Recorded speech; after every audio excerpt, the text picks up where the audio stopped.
America. Oh, beautiful for spacious skies, for amber waves of grain, sang the old man underneath the railroad overpass. Can I stand by your fire and get warm? I asked him. Sure, kid, he replied, stretching out his arm toward the fire. Once again, I'd run away from the orphanage, this time for being slapped across the face for refusing to drink my warm powdered milk. Shouldn't you be in school? Asked the old man. I just stood there, warming my hands against the 55-gallon drum. I didn't say a word.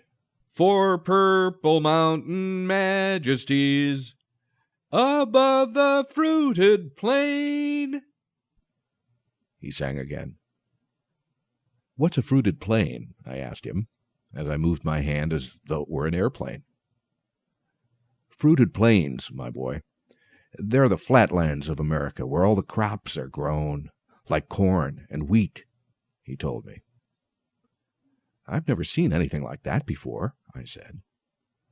You will one day. America is a very beautiful and wonderful country, he continued. How did you get to see all of America? I asked him. I was in the Navy, he answered. Was you in the war, too? I asked. My brothers and I were at Pearl Harbor, he said in a broken voice. Do they stay under this bridge with you, too? I questioned. Afraid not, son.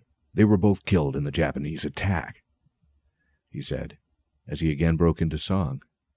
America, America, God shed his grace on thee, and crowned thy good with brotherhood from sea to shining sea. I love that song, he said. I just stood there, not having any idea what he was singing or talking about. You know, kid, this world is full of two types of people. There are the takers, and there are the givers. Which are you? He asked me. I don't know, I told him. Come on, boy. Let's go earn something to eat, he said, slapping me on the back. He picked up his small backpack and he threw it over his shoulder. We began walking down the side of the road. You pick up papers, and I'll look for Coca-Cola bottles, he instructed. Hour after hour we walked beside the road just talking and laughing with one another. By 6 o'clock that evening we must have walked 10 miles just picking up papers and searching for bottles. Bottles are getting a little heavy. Let's cash 'em in and head back to camp and eat, he told me. On the way back, we walked into a small roadside store, where we traded in the bottles for 56 cents. The old man bought a package of hot dogs, a can of pork and beans, and a can of dog food. We aren't going to eat dog food, are we? I asked him. You'll see, said the man, as he laughed out loud. Just before we got back to the railway bridge, we stopped in at a gas station. We walked into the washroom and started to wash our hands and faces. Okay, you two deadbeats, get your butts out of here, yelled the gas station owner as he pushed the door open with his foot.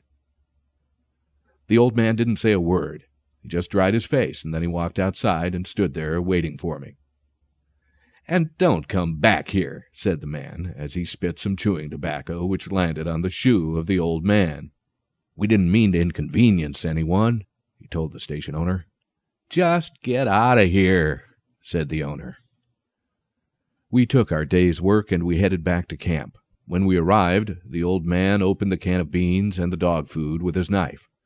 Then he raked the dog food out over by the bushes and he rinsed the can out with the water from his canteen. He cut up the hot dogs into little pieces and he mixed the pieces into the beans and divided them between us. What's that dog food for? I asked him. Something will come along that's hungry. You have to eat with a sharp lid, kid, so don't cut your tongue, he told me. Why did we have to pick up all those papers and trash? I asked him as we were eating. It's like I told you this morning, kid. There are takers in this life, and then there are givers. Most people I know are takers. Today we gave a little, and we took a little, he said. America, America, God shed his grace on thee, and crowned thy good with brotherhood, from sea to shining sea. He sang. Are you going to be a taker, or are you going to be a giver when you grow up? He asked me. I'm going to be a giver, I told him. I know you are, boy, he said, smiling at me. Later that evening, the police came and took the two of us to the Duval County Jail for loitering. I never saw him again after that. But I can tell you this, I have never forgotten meeting my first role model.